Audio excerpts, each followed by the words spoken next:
Alors c'est Breuil-Pont. C'est assez incroyable parce qu'il y a une quantité incroyable de bagnoles anciennes. Il doit y avoir, je crois, 900 voitures. Et alors c'est un petit peu de toutes les époques.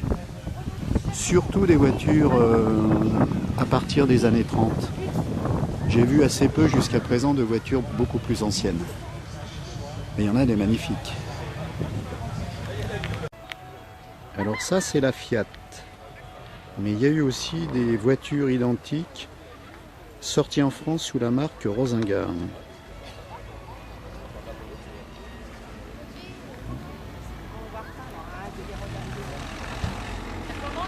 Il y avait de la place là, pourquoi j'ai pas le droit? Mais si vous pouvez. Alors ça c'est la traction 11, c'est-à-dire 11 chevaux. Et c'est le modèle court. Alors on voit qu'elle est sortie après la guerre parce que celle d'avant-guerre avait des volets sur le capot, ce qui n'est pas le cas là. Et puis les anciennes avaient aussi des roues pilotes qui étaient très particulières et n'avaient surtout pas de coffre. Il n'y avait pas de coffre qui s'ouvrait, contrairement à celle-ci dont la roue de secours est extérieure. Alors ça c'est la Morgane. Elle a l'air récente. C'est vrai que c'est des voitures dont on ne sait pas trop l'âge.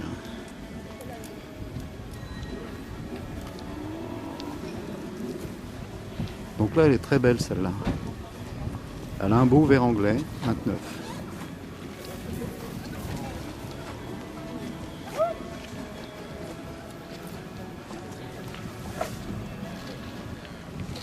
« 2007. Ah oui, ok. Ah oui, c'est une récente. Oui. C'est ce que je disais. Nous, c'est l'année juste avant qu'ils élargissent derrière. Ah d'accord. Ah oui. Ouais. Juste avant. Après, ils ont élargi derrière. Mais c'est joli, hein. Ouais. Ça fait plus moderne, à la rigueur. Enfin, plus moderne, ça parle. Ouais. Si, mais je nettoie souvent. Et c'est l'intérieur ça cuir, roule hein, pas, bien sûr. Je nettoie souvent. Et vous venez d'où, là Ah, je viens pas de loin en fait. Alors ça c'est une Ford Bel Air qui doit être des années 50. Une Chevrolet Bel Air, pardon. Donc c'est la Sedan à 51, 6 cylindres, boîte auto, Power Glide. Ah, c'est une belle voiture aussi ça. Alors ça c'est une Plymouth Charger qui doit dater des années 68 comme ça. Ah bah voilà, 68, V8, 385 pouces cubes, 6 litres 3, rien que ça. Ouais, si 3 c'est quoi? Ça fait pas essence plus de 30. Alors là c'est la petite Dauphine. Donc c'est le moteur de... C'est pas grave. C'est le moteur de la 4 chevaux, amélioré. Donc ça doit faire 850 cm3 cette chose. Voilà, moteur arrière, évidemment. Alors c'est pas les premières, parce que les premières avaient des roues. Ah non, si c'est les premières. Alors ça c'est la Ford Fairlane qui doit être des années 63 par là. Moi c'est une belle voiture à l'époque ça. C'est un coupé 2 portes. Elle est de... Ah, elle est de 59. Ah non, c'est une 4 portes. Une 4 portes, c'est assez bizarre.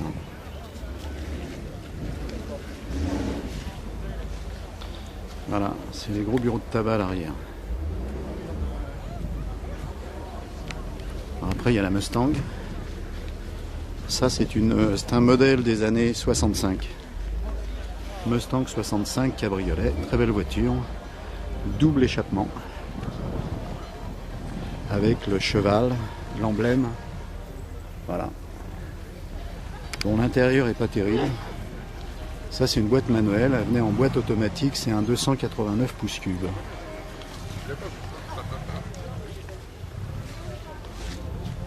Ouais, donc c'est le premier modèle, ça. C'est la plus belle, celle-là. Alors, à côté, il y a la Juve A4. La Juve A4. Ouais, ça c'est un modèle un petit peu commercial. Après il y a toute une collection de 2 chevaux,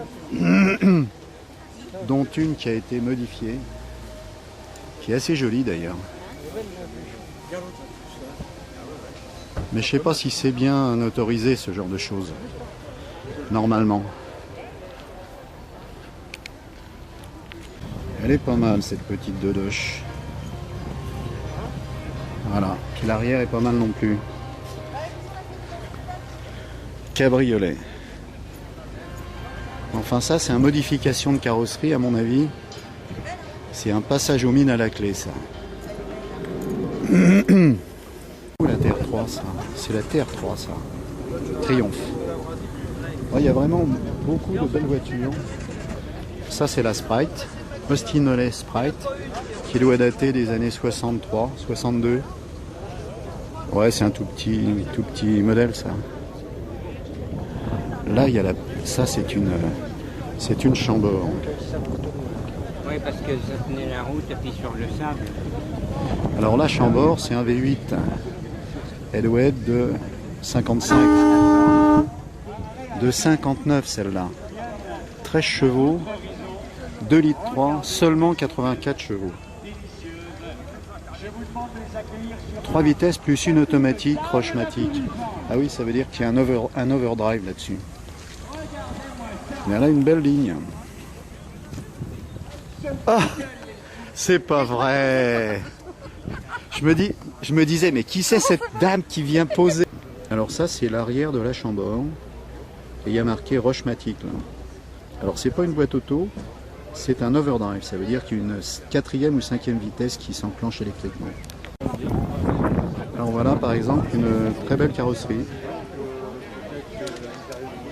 Ouais, carrosserie moderne mais super. C'est une Fiat carrosserie spéciale. Au rétrosport, il y a 2 ans,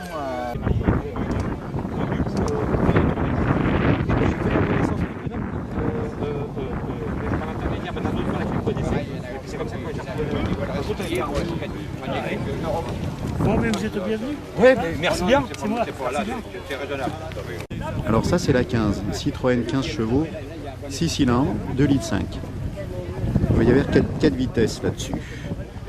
Donc ça c'est des voitures de 54, deuxième moins, à 51. 51, alors c'est un look vraiment particulier. Bon c'est vrai que là on voit pas grand chose. Non, on voit rien, il y a la voiture qui se reflète dedans. Alors là il y a les petits volets d'aération, c'est mignon comme tout ça. Et puis là, par contre là, là c'est l'emplacement de la manivelle. Alors ça c'est la Volkswagen Karmann Ghia. C'est la même plateforme que la Coccinelle, mais relookée par le carrossier Ghia. Voilà, c'est assez mignon ça. Ça c'est l'Alpine A110. Ouais. Il fait un chausse-pied là pour sortir de là. Un palan.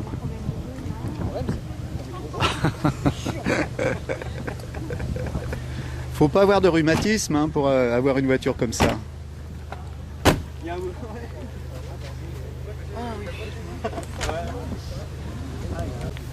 Alors ça c'est une Panhard PL17.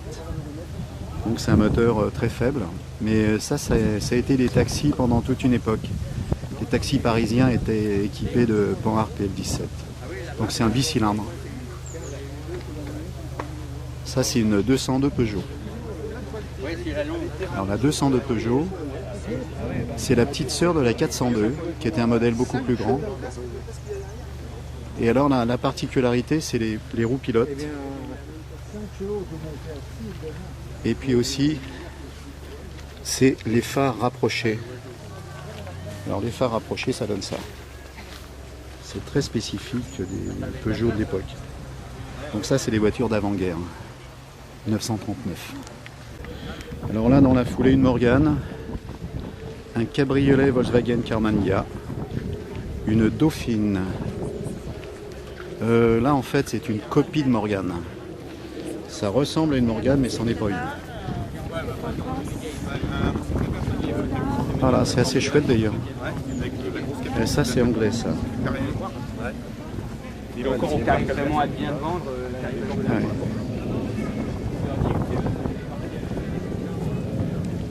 Ah ouais. Ça, c'est un cabriolet Fiat 1500. Ça doit être dans les années 67, 65 par là. Alors ça, c'est le petit cabriolet Auto Bianchi.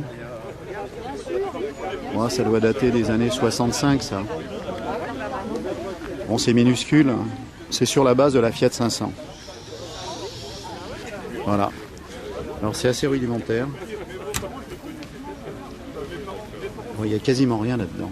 Juste un tableau de bord, 2 jauges, 3 voyants et un volant.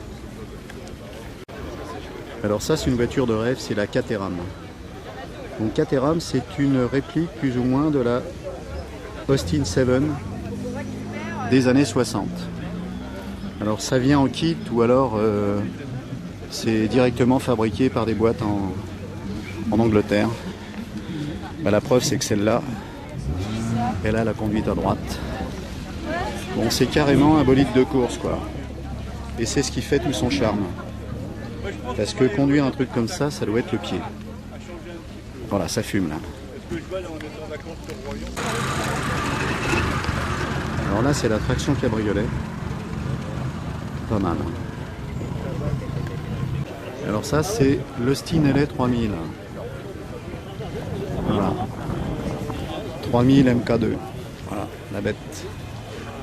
Bon, elle est couverte, donc on voit pas grand-chose.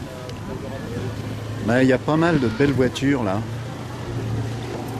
Et encore, là, on est sur le parking visiteur. Donc là, il y a une Corvette, qui est quand même assez récente. Et là, il y a une vedette des années 52. Non, c'est une 54, celle-là. La 52, elle était avec l'arrière tout rond. Et ça, c'est une Opel Capitan. Ça, c'est une belle bagnole, ça, l'Opel Capitan. Voilà. Ah, là, il y a l'Ariane, qui est une Versailles avec un moteur de la ronde. Et voilà la FW300. Et j'ai rencontré le propriétaire là tout à l'heure, qui cherche une Austin Cooper des années 60. Alors derrière aussi, on voit une BMW 850, c'est-à-dire c'est un moteur V8 qui doit faire dans les 6 litres. Ah, elle est magnifique.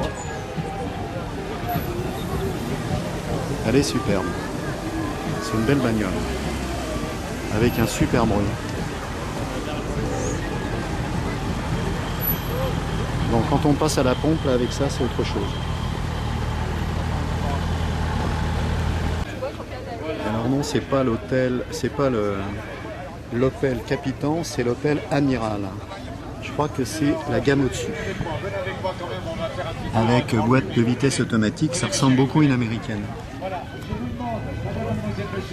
Ouais, c'était pas mal. Hein. Et alors pour en revenir à la vedette, ça c'est l'arrière de la vedette 54.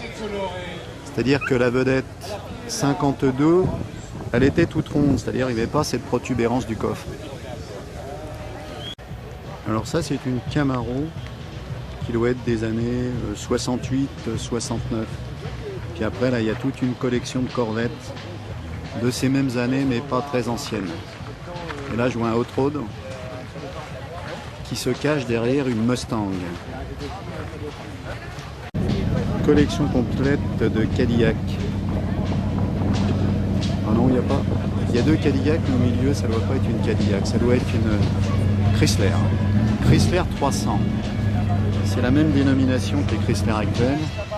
Mais celle-là, qui est assez chouette d'ailleurs, elle doit dater des années 68. Non, peut-être même avant. Ah, c'est magnifique.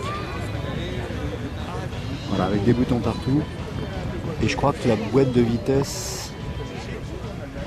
Voilà, donc la boîte de vitesse, voilà, la commande de la boîte de vitesse, c'est là. Boîte automatique. Elle est vraiment belle. Voilà. Elle est assez jolie comme ligne. Alors ça, c'est une Mustang 65. cabriolet qui est assez chouette. Voilà. Après il y a des Cadillacs. Et ça c'est du Cadillac.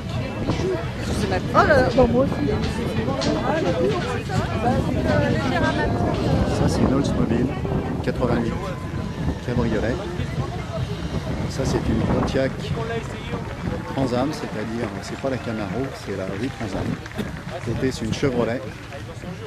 Après il y a encore une Mustang qui est plus récente. Encore une Chevrolet. Alors ça n'a rien à voir, mais c'est une Chevrolet dernier modèle. Ça doit être une 2012, 2011. Je sais même pas comment ça s'appelle, c'est à Caïman. Camaro, rien. Ça n'a rien à voir avec Camaro. Ça c'est une Buick cabriolet des années 70.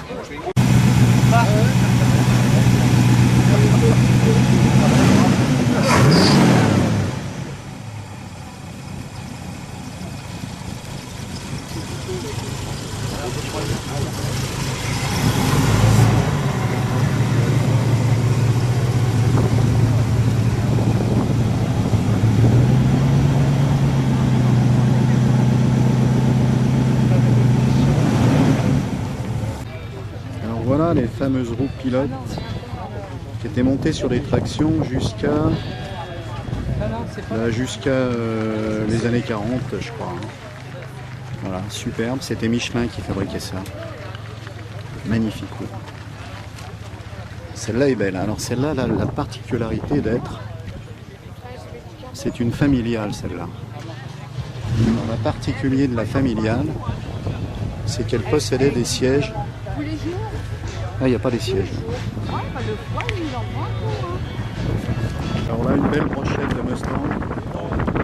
Oh, elle doit être, il y a une 65 et après, ça doit être une 67.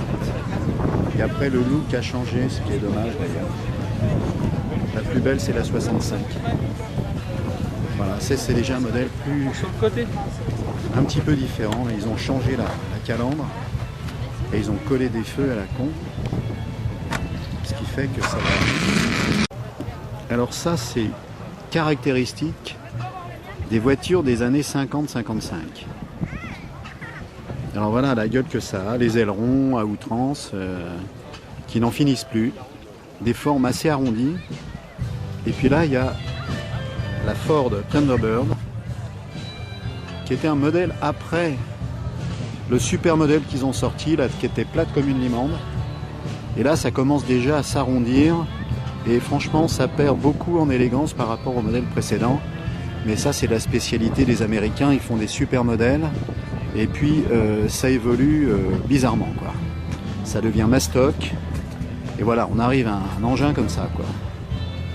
Alors, il y a quand même des choses assez sympas, du style le volant qui s'écarte quand on rentre dans la bagnole. Ça, c'est très particulier, ça. Voilà. Alors là, on est sur le stand Porsche. Donc là-bas, c'est une 924. Ça, je crois que c'est une 914. Là, c'est marqué dessus. Il y a les étiquettes. Donc ça, c'est les petits modèles. Et puis après, il y a la 912. Alors la 912, c'est vraiment le modèle classique Porsche. Mais avec un moteur, avec un petit moteur. C'est les premiers modèles. Ça doit dater des années 65, 64. Alors là, il y a la Porsche Speeder, qui est la Porsche avec laquelle James Dean s'est tué. Voilà, donc c'était ce modèle-là. C'est la Speedster. Non, c'est même la Speeder. Ah, la Speedster, elle est à côté. Ah, c'est une 1500, quand même 170 km/h. Ça rigolait pas à l'époque. Donc là, on va pouvoir voir le moteur, qui est toujours le fameux 4 cylindres. Hein. C'est toujours le 4 cylindres d'origine Volkswagen, qui a été évidemment modifié pour donner la puissance en question. C'est tout à fait classique comme configuration. Ça, c'est la Speedster. C'est une 1600, 1600, comme son nom l'indique. C'est une super belle voiture. C'est la caisse de la 356. Hein. La 356, c'est exactement ça. C'est le modèle qui est derrière, la blanche, qui est vraiment l'ancêtre des Porsche. Après, le look a changé et c'est devenu la 911 qui est ici.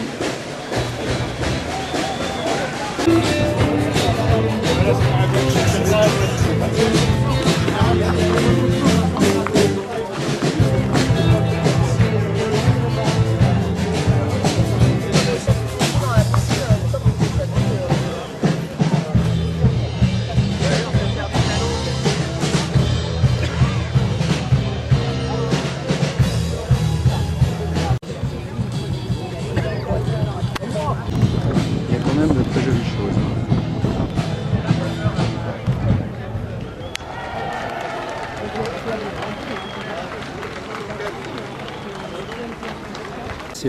Ça c'est la Sunbeam Alpine qui se voulait concurrente à l'époque des MG et autres Triumph.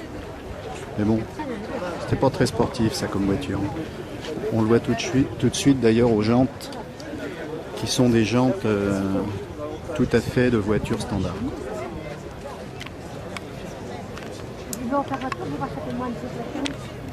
Voilà. Sunbeam Alpine. Alors là je vois que le compteur va jusqu'à 200 000, ça fait un petit peu optimiste quand même. Ah non, c'est 200 km/h. Oui. Et ça fait 120 000, oui je comprends mieux maintenant. Ça c'est la Mustang. L'intérieur est sympa, bicolore.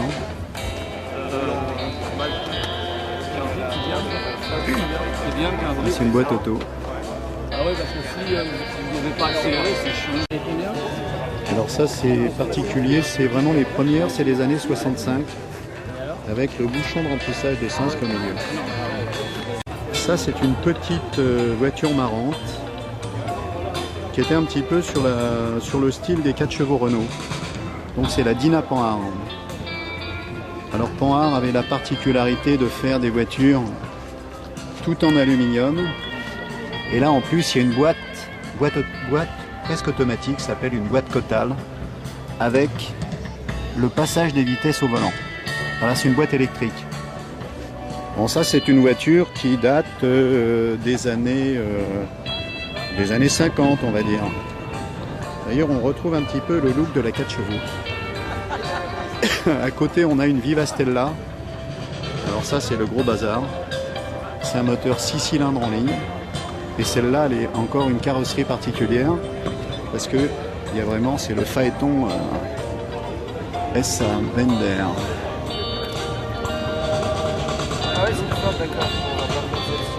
Ça, c'est assez sympa. C'est le cabriolet traction avant. Et là, il est carrément d'avant-guerre puisqu'il est de 1935. Alors 1935, c'est bizarre parce que les roues sont pleines. Ça m'épate. Normalement, c'est pas d'origine ces roues-là. Alors il y a la particularité, c'est qu'il y a les volets. Les volets à la place des petites ouïes. Il y a ce qu'on appelle le speeder. Alors le speeder, ça permet d'avoir 2 personnes supplémentaires à l'arrière. Voilà. Ça c'est une formule qui est quand même pas mal. Avec le changement de vitesse au volant et le compteur carré caractéristique. Ah oui, oui, oui. Le compteur carré avec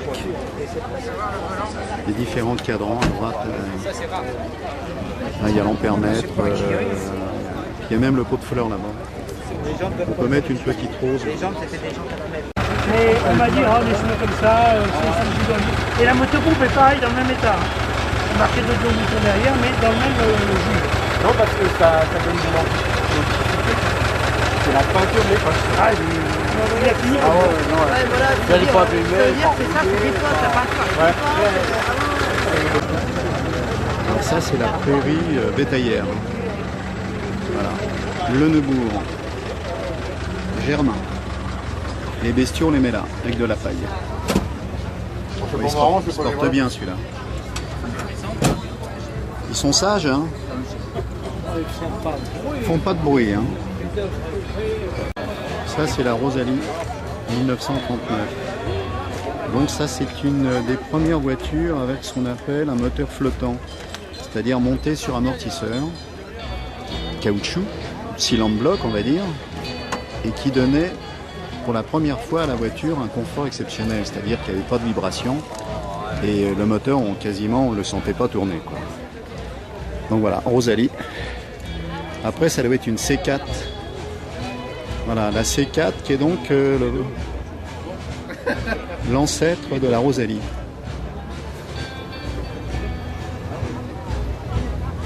En 1936. Ça, c'est une super voiture, c'est la Mercedes 190 SL, qui est la petite sœur de la 300 SL avec laquelle Fangio a couru au Mans dans les années 52, quelque chose comme ça. Alors ça, c'était une super voiture, pas très sportive, mais très confortable, et voilà, elle est quand même dans un bel état, celle-là. Avec le gros volant Mercedes. Et le petit levier de vitesse, là, c'est une boîte mécanique, ça.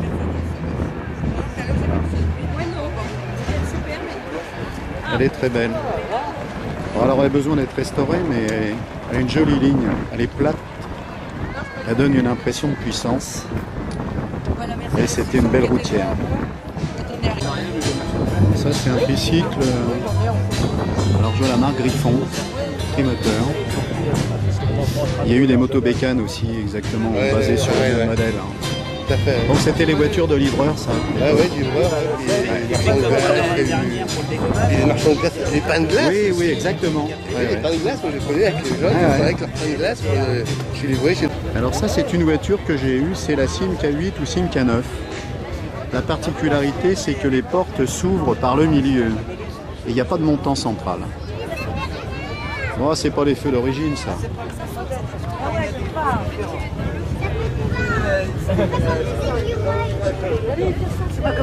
On va aller voir un petit peu les Jeeps avec les beaux militaires. Là, ça fait du bruit, là.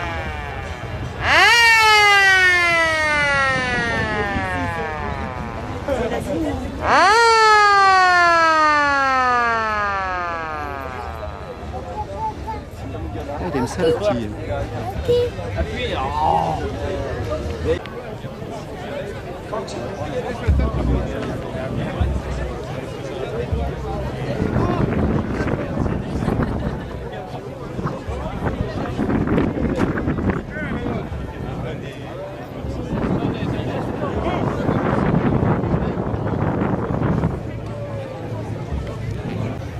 Alors ça, c'est une Citroën, ça doit être une B2 ou une B14. Ah oui, c'est une B2. Ouais. Donc 1922 l'engin.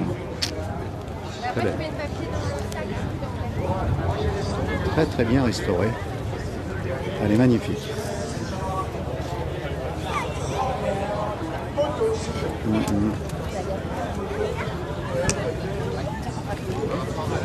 Super belle peinture, hein.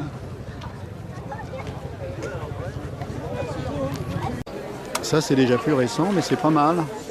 Toyota Celica de 77. Ça, c'est la R8, on connaît.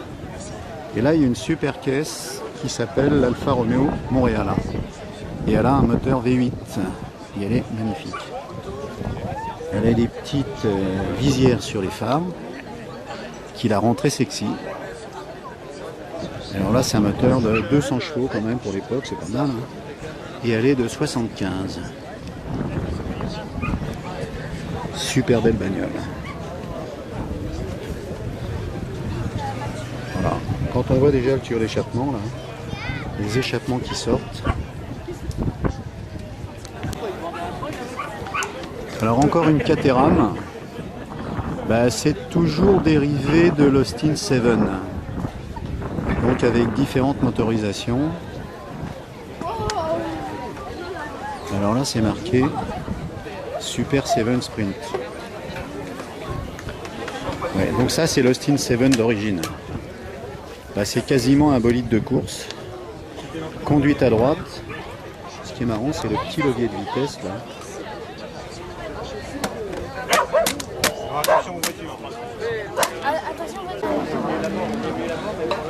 Ça, c'est la BMW 840 ou 850. Alors ça, c'est un moteur V12 de 5 litres et quelques. 5 litres 7 ou je ne sais combien. Oh putain. Alors là, l'engin, là, ça fait très mal.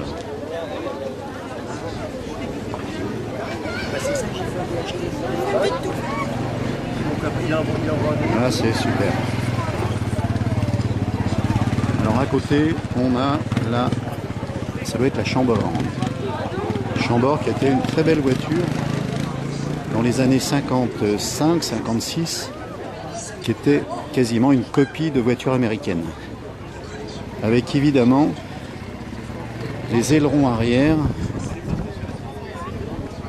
et ce qu'on appelait les feux rouges bureau de tabac. Voilà. Alors ça s'est déjà appelé, au départ c'était commercialisé par Ford, qui a été ensuite racheté par Simca. Allez, hop.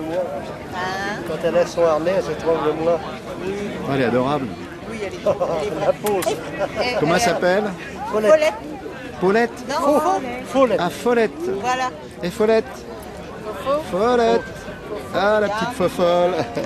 Alors on va finir sur les petites Vespa 400, donc, qui était une bagnole assez mignonne à l'époque. 2 places, avec un moteur 2 temps. Voilà, il y en a toute une collection. Ah ouais. Moi, Bon, après c'est une auto Bianchi, mais voilà. La petite Vespa 400. Qui était assez mignonne d'ailleurs. Faudrait refaire ce genre de voiture. Ah d'accord, ok, d'accord. Faut pas... Tu peux regarder sur la mienne s'il te plaît? Alors ça c'est l'intérieur de la 404 coupée. Elle est de quelle année alors? 66. Elle est en bonnette. Alors là je suis à court de batterie là. Voilà les pièces détachées. Un beau petit démarreur pas cher. 2 chevaux.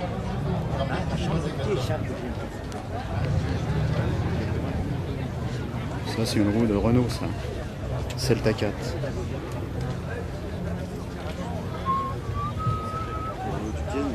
Ça c'est les petits modèles.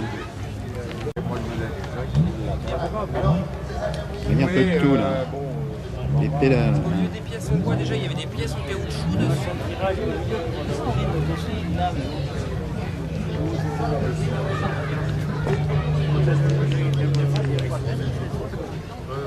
20 € un capot de Dauphine.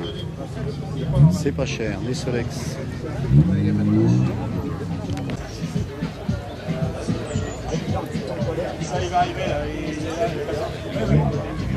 Voilà, il y a un petit peu de tout. C'est vraiment une très grande manifestation.